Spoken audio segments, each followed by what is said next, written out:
Katharine, Duchess of Kent. We'll have a photograph, which would be nice, yeah?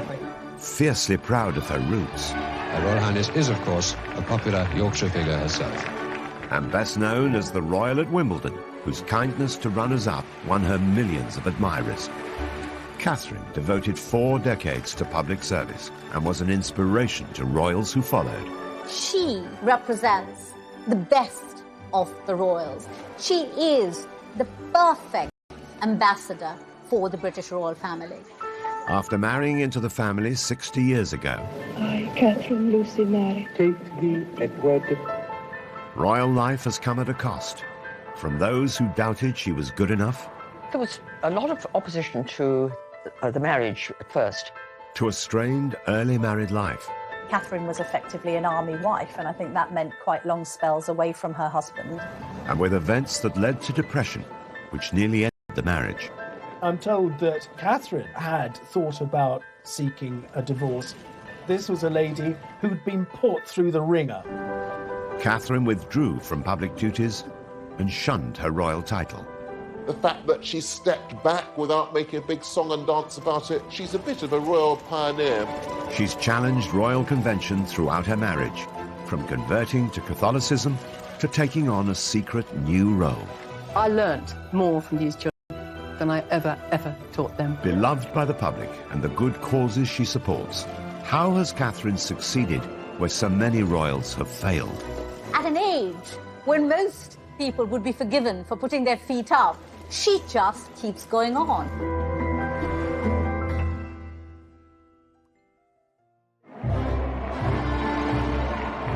The 8th of June 1961, the wedding day of Prince Edward, the Duke of Kent, a dashing young soldier, with Catherine Worsley, the daughter of a Yorkshire aristocrat who was proud of her northern roots. Just having that wedding in 1961 at York Minster was a royal first. Nobody from the royal family had been married there in over 600 years. And this was very much a nod to Catherine's Yorkshire roots. She's very proud of the fact she comes from Yorkshire and from the north. The Queen and her family travelled up on a special train for the landmark event, while the young Princess Anne was among Catherine's bridesmaids. The local media dubbed this as the White Rose Wedding. And indeed it was. Even the Queen had the White Rose of York as part of a tribute to the setting. Just under 12 million viewers tuned in to watch the afternoon ceremony, and it was one of the highest-rating programmes of the week in half the nation's homes, at a time when the UK had... take thee, Edward, To my wedded husband. to my wedded husband. was just one small hitch, not seen on camera, as the newly married couple made their exit.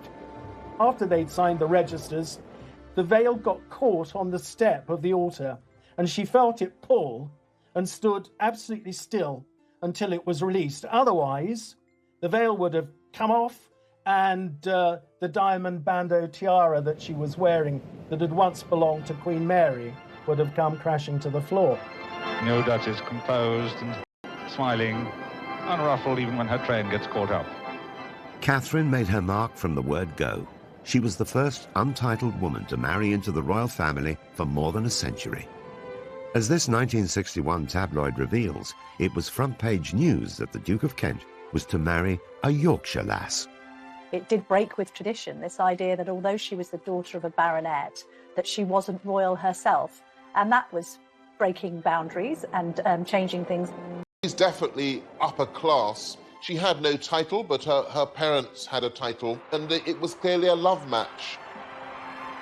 And she was quite clearly a sweet girl, and that was how she was portrayed.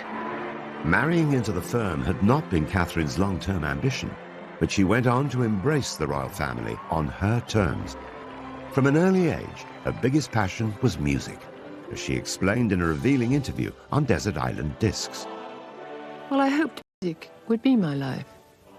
I don't think I had any other real ambitions at that time. So I get very emotional about music and was very sad to slowly have to give it up.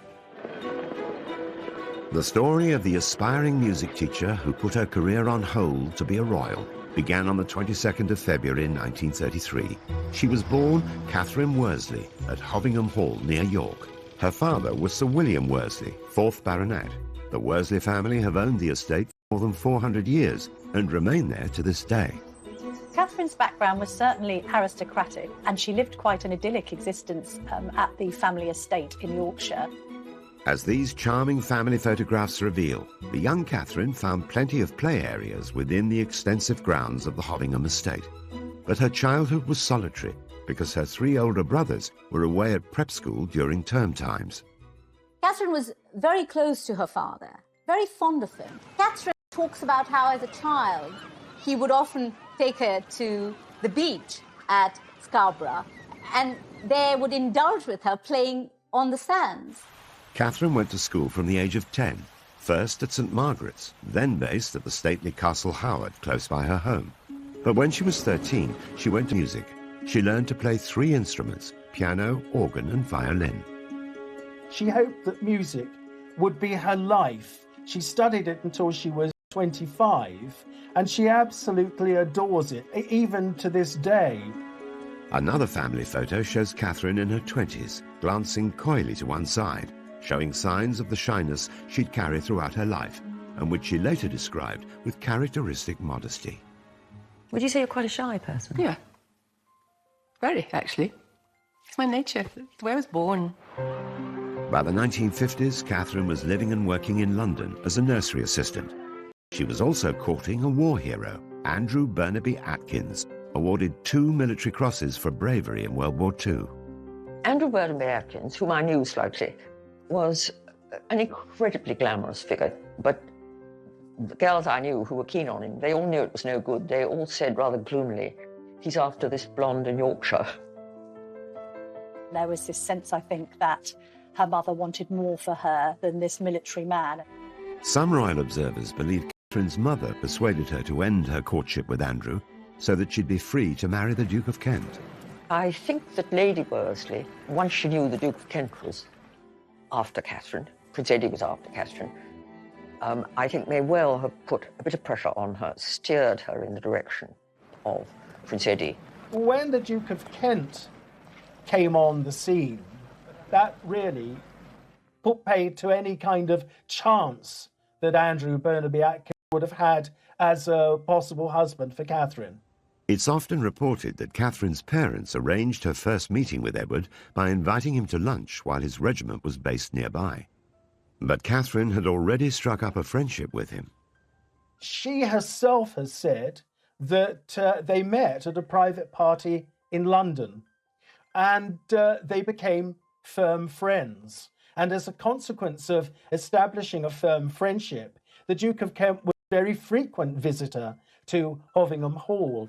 Prince Edward was 20 years old and nearly 3 years younger than Catherine. The army officer was a sports fan with a passion for motor racing, and as the Queen's first cousin, Edward was then 8th in line to the throne. He was regarded as very glamorous, and as Duke of Kent in the 1950s, he was very, very eligible. You know, after Prince Philip, he was probably the best-known young male royal, so probably quite a catch. Catherine's mother had big ambitions for her daughter's relationship with Edward, but hadn't reckoned on his mother, the then Duchess of Kent, Princess Marina. She was so dubious about Catherine's suitability as a royal bride, it would take her 3 years to agree to their engagement. At first, particularly from Princess Marina, after all, when the Duke of Kent, Prince Eddie as he was then, when he first met Catherine, he certainly would have been thought too young to marry. Princess Marina was descended from Greek and Russian royalty and believed monarchy stood apart from everyone. She once described the young Queen Mother, Elizabeth Bowes-Lyon, an Earl's daughter, as a common little Scottish girl. Princess Marina wasn't totally sold on the idea of her son marrying the daughter of a local squire. There was one occasion when Edward was with his family and other members of the royal family at Sandringham. And Princess Marina absolutely forbade him to leave Sandringham to go up to Hovingham to see Catherine Worsley. And of course, he totally ignored her and went. Under the Royal Marriages Act, the Queen's consent was required before any royal under the age of 25 could marry. The young couple waited for Edward to come of age and even agreed to spend a year living apart. While he served in Germany with his regiment, Catherine visited her brother in Canada and travelled in the USA and Mexico. I would imagine the year apart that went apart from each other was so that they both were certain of what they wanted to do.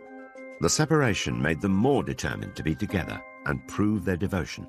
In a frank radio interview years later, Katharine acknowledged that they made a wise decision. I went abroad for a while to think it out, and during that time I think it just made us both quite certain that it was the right thing. It made them realise that what they felt for one another was for real. So when, of course, they came back, Princess Marina really had no choice but to give her permission to their marrying. Princess Marina coached Katharine in royal standards of behaviour, and once Katharine was married to Edward, she took on Marina's title to become the new Duchess of Kent. In Katharine's position, would any young woman be ready for the challenges of royal life? Marina had a very, very high profile in the family as the Duchess of Kent. I think to be the new Duchess of Kent, that's a difficult role. So you're a woman of 28 who's married into the royal family, given up your independence. You've got possibly an overbearing mother-in-law, and you've got an extensive programme of royal duties as well as being a military wife. I think this is a lot to take on all at once. As Duchess of Kent, Katharine's taxing royal schedule lay ahead of her, but her love of music would never go away and would lead to a secret second life. Katharine being said, well, let me come in and do a singing lesson for you with your class, and I'll just, come and help you. After marrying into the royal family in 1961, Katharine, the Yorkshire lass, was now Katharine, Duchess of Kent. Thrown into a high-profile job with a grand title, she embraced the busy schedule of a working royal. I think it's important to realise the Duke and Duchess of Kent were very senior royals. Katharine, along with Margot, the leading female royal of that generation, so she was a bit of a star of the show.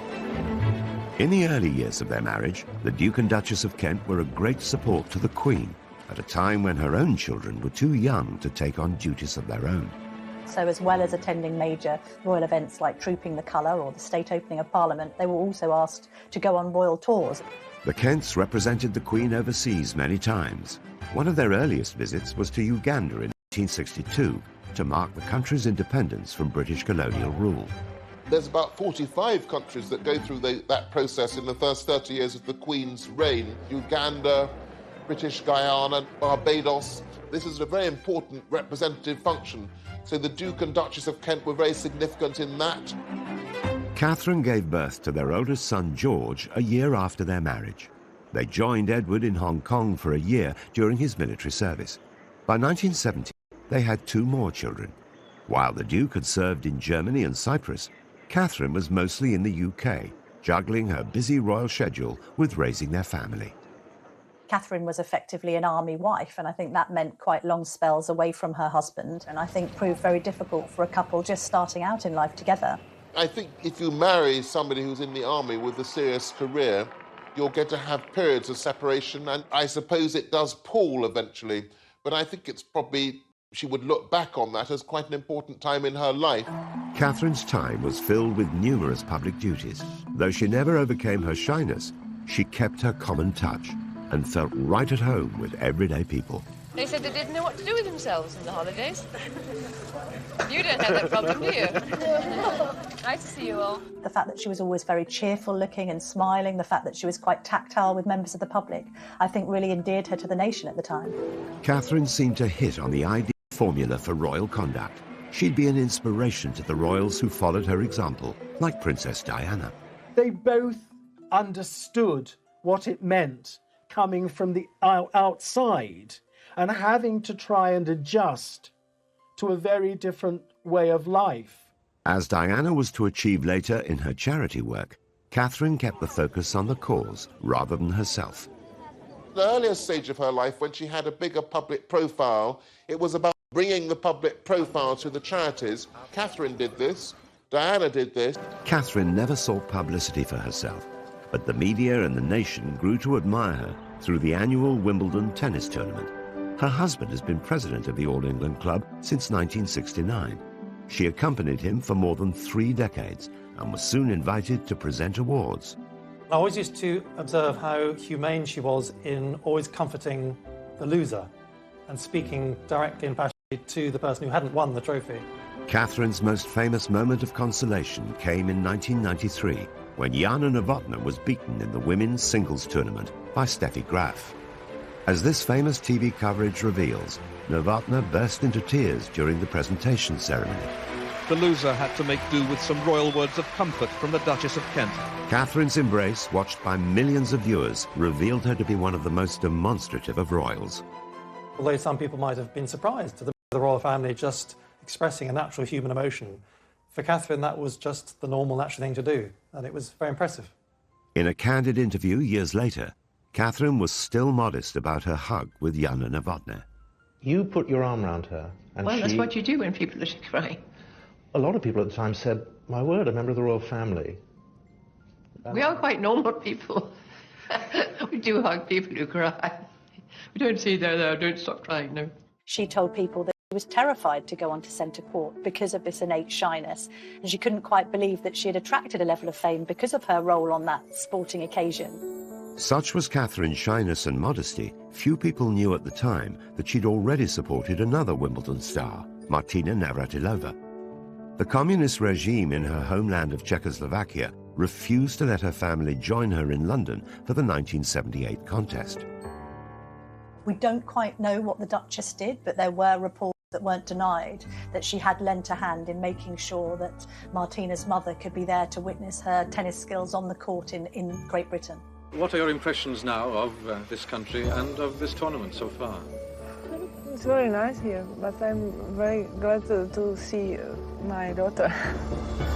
Catherine stopped presenting trophies in 2001.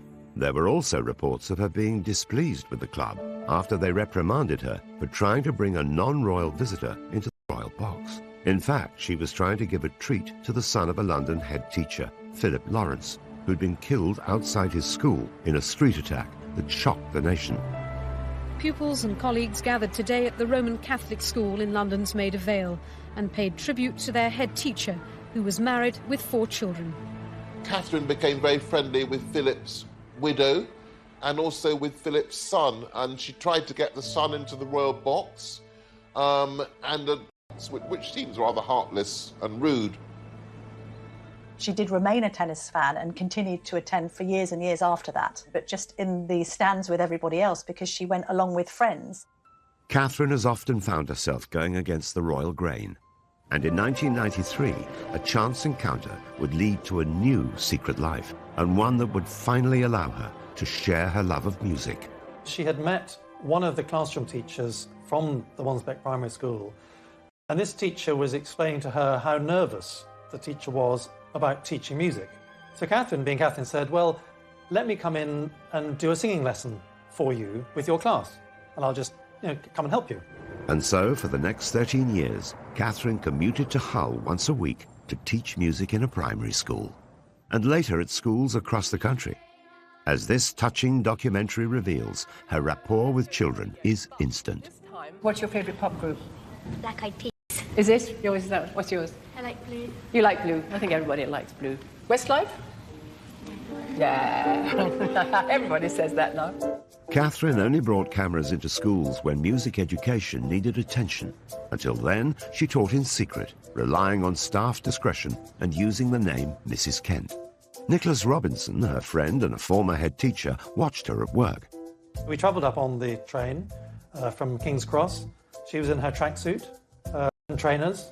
And what really struck me was at the end of the 50 minutes, when she said, right, now children, it's time to finish. We've come to the end of our singing lesson. They all started saying, oh no, miss, please can we sing that last song again? From my experience of singing, to have children saying, please can we have another song after 50 minutes, was just really striking.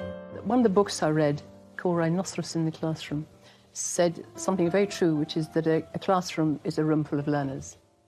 I learnt more from these children than I ever taught them. She did it with the Queen's blessing, because I think both women understood that this is where Catherine's passion lay, and it wasn't going to interfere with any affairs of state or indeed family matters. The Queen has been so grateful for Catherine's contribution to the royal family, she gave her a special award.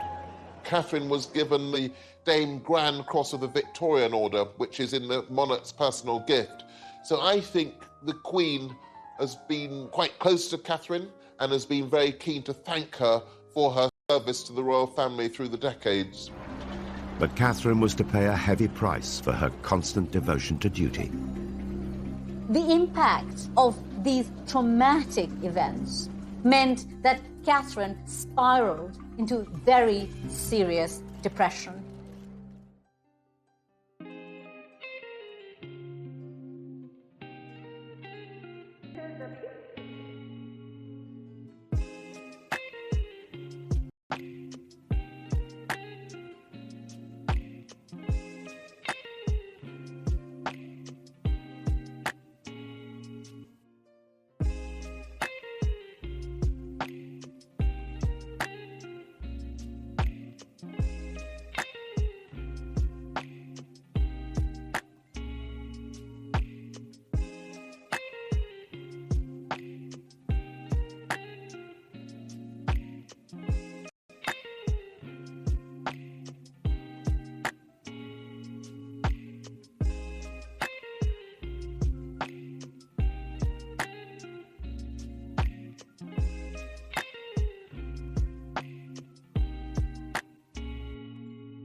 In 2002, whilst Catherine was teaching in Hull, she made a momentous decision, officially withdrawing from her royal duties. Thinking of it, I really will. Come the mid-90s, as it's now known, she doesn't make a big announcement and sing-song about it. By announcing that you're stepping back from something, you draw attention to yourself. So I think that what she did was much more dignified. Aged 69, after more than 40 years of loyal public service and now a career as a music teacher, Catherine's decision was fully supported by the royals. But she went a step further in her diversion from the royal path. Catherine did not want to use the title of Royal Highness. And this was Catherine making the point that her royal life was behind her. And therefore, because it was behind her, because she was marching to her own drum now, she didn't need the rank or the title. She wanted to be Catherine. The Duchess revealed this herself in the first interview she gave after giving up her royal title. I don't like being a public figure. I say that very humbly. Why not? It's my nature. It's the way I was born. I like doing things quietly, behind the scenes, achieving things for children. It's the way some of us are built. Catherine had put her longing for privacy to one side in order to fulfill the role she'd taken on. But after 4 decades of royal duty, she found her moment to step away from the spotlight. Oh, lovely. She's not the kind of person who stands on ceremony. So I think asking to be released from that title, HRH, would be simply a genuine desire so that there would be no barriers between what she's trying to do and between her and ordinary people. It was an unusual move for a royal, but the Queen gave Catherine her blessing.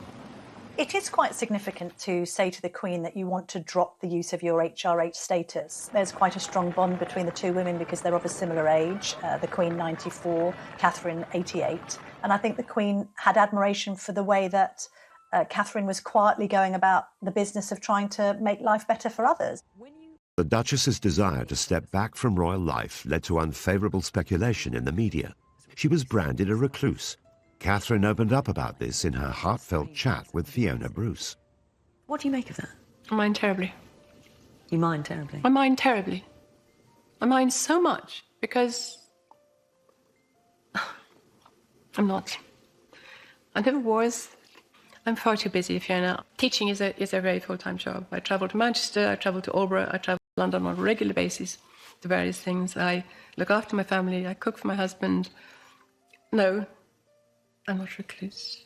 That period where people said she had been a recluse, actually she was secretly teaching at a primary school in Hull. The decision to drop her HRH title wasn't the first time she sparked headlines. In 1994, the Duchess caused great controversy when she once again pushed the boundaries of royal protocol, converting to Catholicism. Those close to her say she still retains a genuine affection for the Church of England, but they say she's embarked on what they call a personal spiritual journey. It was very significant, largely, of course, because not since 1701, the Act of Settlement, had a member of the royal family become Catholic. The Duchess arrived for the private ceremony with her husband to the applause of waiting well-wishers. Catherine's decision to ask the Queen to allow her convert was really another example of what a determined woman she was. Despite being head of the Church of England, the Queen approved of Catherine's personal decision, but the move still caused a stir in the press. I think the media regarded it as quite controversial simply because it had never happened before. And this was at a time when, there'd been a lot of press coverage about the Duchess. Converting to Catholicism was a big step. She would not have done it in any kind of way to upset anyone else. It would have been a private matter for her. It's thought that Catherine had turned to Catholicism following tragic events that she faced as a mother. At the start, family life seemed almost idyllic.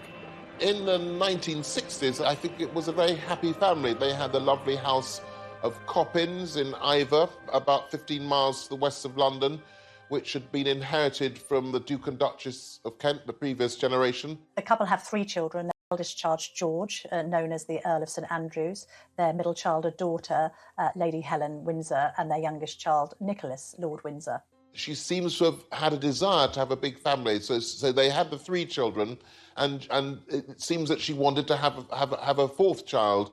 But the years that followed would be some of the worst of her life. Along with losing both of her parents, the dream of having more children ended in tragedy. In 1975, at the age of 42, she became pregnant with her 4th child, but very sadly she contracted German measles. And of course, German measles in the first trimester can have the most devastating effect. And she had a termination. And I don't think she ever really quite forgave herself for that. But at the time, it seemed absolutely the right thing to do. Although the decision was medically advised, it's said to have plagued Catherine ever since. And in 1977, 2 years after the termination, tragedy struck once more. At 44, she conceived at birth. After 36 hours struggling to keep him alive, this baby died. And it devastated her.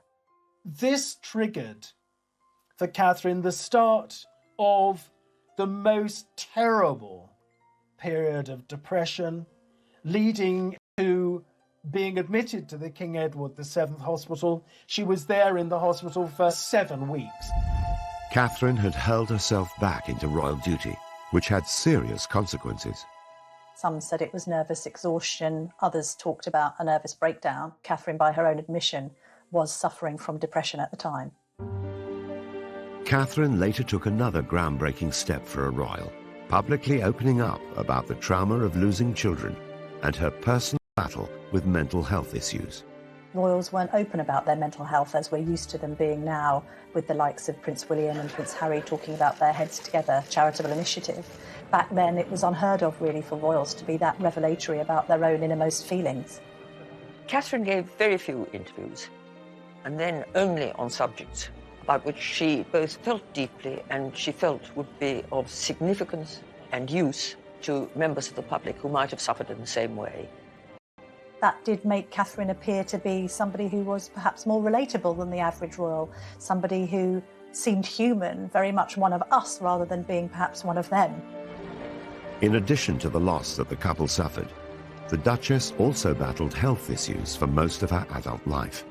It was first said that she was suffering from Epstein-Barr virus, then ME, before it seemed to be confirmed that it was celiac disease that she was suffering from. But before, of course, that they'd actually got to that, she had been suffering quite considerably from health problems. None of that was apparent at the time when she was cheerfully giving the prizes at Wimbledon, carrying out a huge programme of public engagements. Despite the toll it took on her health, Catherine remained determined to measure up to royal expectations in a world where duty comes before all else. It epitomizes the essence of this determined woman.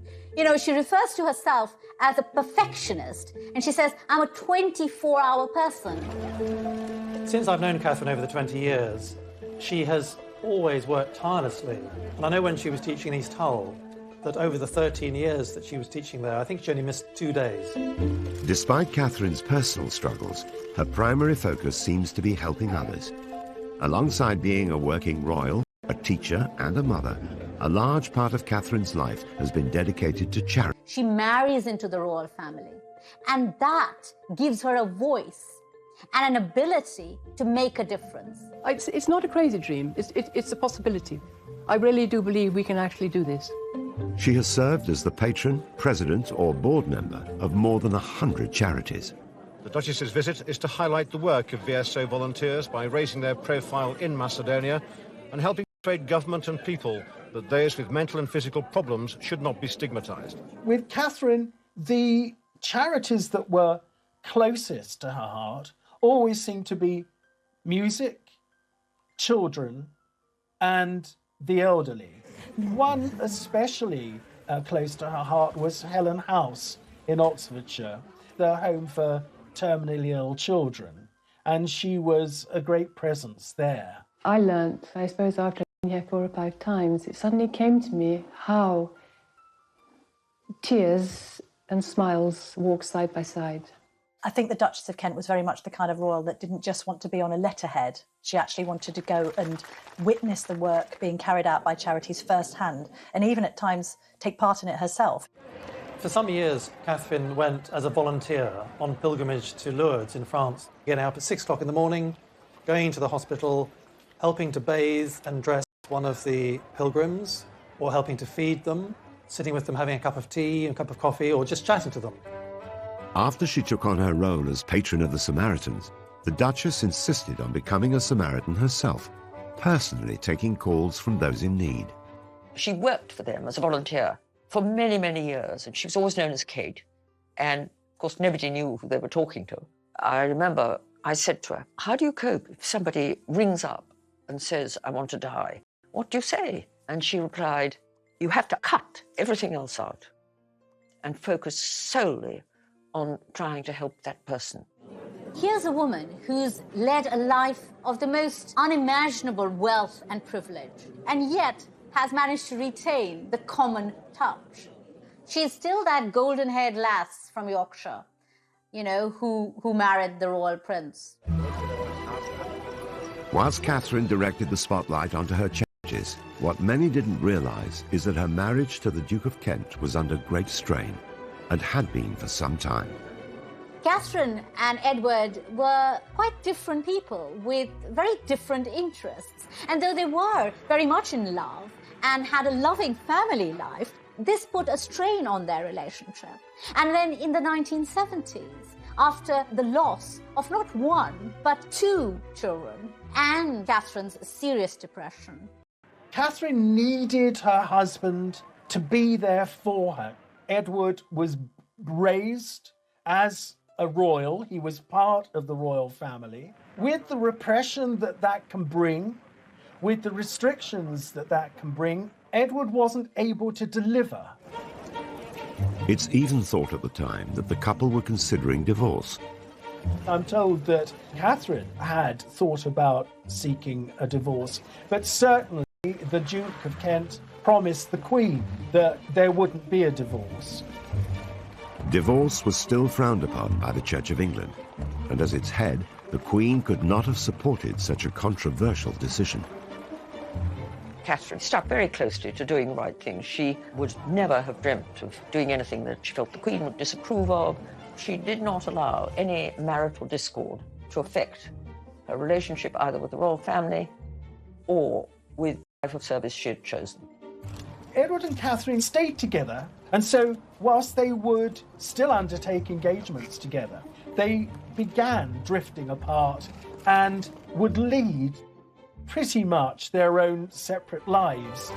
When newcomer Diana faced similar struggles in her royal marriage, an unlikely friendship developed. She understood Diana's problems. She could see the privilege, but also the pain.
Throughout her royal life, the Duchess of Kent was tested by the unique demands of a royal relationship. Decades later, Princess Diana would experience many of the same struggles. You know, I think she could see a lot of herself in Diana. And later on, when they came to, reside together in Kensington Palace, they became very close friends. She advised Diana at critical moments of her life on how to handle the pressures in her marriage. Despite the age gap of almost 30 years, Catherine and Diana formed a unique friendship that lasted until Diana's death. Catherine and Princess Diana went through a certain number of the same experiences. They both suffered immense grief. They both found themselves isolated at times. They both had to overcome mental difficulties, and they both had that quality of warmth and empathy with people. They were both free spirits, both wanting to respect the Queen in their royal role, but equally perhaps wanting to break free and operate a little differently in the royal sphere. Catherine admitted in a media interview years later that she understood Diana's problems and sympathized with them because she could see the privilege but also the pain. And so I think Catherine did put an arm around Diana and try and help her through some very tough times. Catherine knew too well the rigour of royal life. Now aged 88, with her royal duties and her HRH title behind her, Katharine, Duchess of Kent, seems to be living a life away from royal grandeur. And aside from the weddings of Harry and William, over the last 19 years, Katharine has rarely been seen in public. She's been able to pick and choose the few royal events that she attends, big weddings, occasionally trooping the colour, anything that's special for the Queen, with whom I think she has a close relationship. The Duke and Duchess of Kent are lucky enough to be grandparents to 10 children, so that must be a rather lovely phase in life that she's able to spend time with the grandchildren. It's often interesting to see royals who are now in their 80s being described as sort of having stepped back from age. Even at nearly 90, Katharine is committed to public duty. In 2004, rather than winding down after retiring from royal life, Katharine co-founded a music charity, Future Talent. I know she's patron and president of many organisations and charities, but this particular charity is her own vision. It's her baby. Having taught now for 12 years, as you say, in East Hull, and being incredibly frustrated by, I would say, at least 20 children in 12 years who had potential to reach the very, very top in music, and immensely frustrated that I can't find a route forward for them. What I want to do is try to bridge this enormous divide. Why shouldn't all children have equal opportunities in music? Why not? That's what Future Talent wants to do. It was this attempt to harness the power of music and trying to inspire confidence in youngsters. And I think that reflects her own experience, somebody who loved music but was intrinsically a shy person, being put in a position because of her marriage where she had to face the public and do so with a degree of confidence that perhaps she was given by her own musical performances and her love for music in general.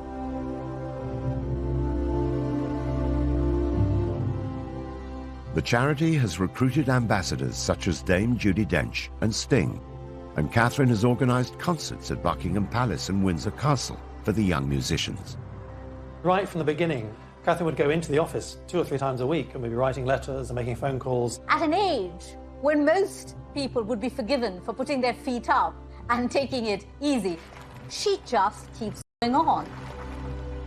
Spanning 7 decades, the Duke and Duchess's marriage has not been without its difficulties. But after living largely separate lives, in 2013, Katharine moved back into their home, Wren House in Kensington Palace, after Edward suffered a stroke. It's rumoured that the two are closer now than they have ever been before. But this is the quintessential Catherine, giving support and succour when she feels it's needed, whether to her husband, who is now ailing, or in the past to the weeping Jana Novotná in Wimbledon. The Duchess is still close with her royal relatives, and her neighbours at Kensington Palace include William and Kate. It's a family community, so that's rather lovely that they're still integral members of the royal family. I'm sure that occasionally they would see the Queen. Catherine Worsley married into the royal family against all the odds, and has not only survived, but has lived royal life on her own terms. She's transformed what it means to be a royal, the fact that she became a Catholic, which is a song and dance about it, the fact that she taught quietly in a school. I don't think we have any examples of any other royals that have been able to be that free-spirited and independently minded, while at the same time remaining within the royal fold and not offending anyone by their own desire to do things a little differently. The Duchess has proved that you don't need to do everything the conventional way to lead a life devoted to public service. She has spent most of her life trying to help other people, and that service is what the monarchy is about. Catherine seemed somehow to puncture the barrier which some people feel it was between them and other royals, and in terms of her public life has never really put a foot wrong, whatever may have been going on in private. So yes, she's a bit of a royal pioneer.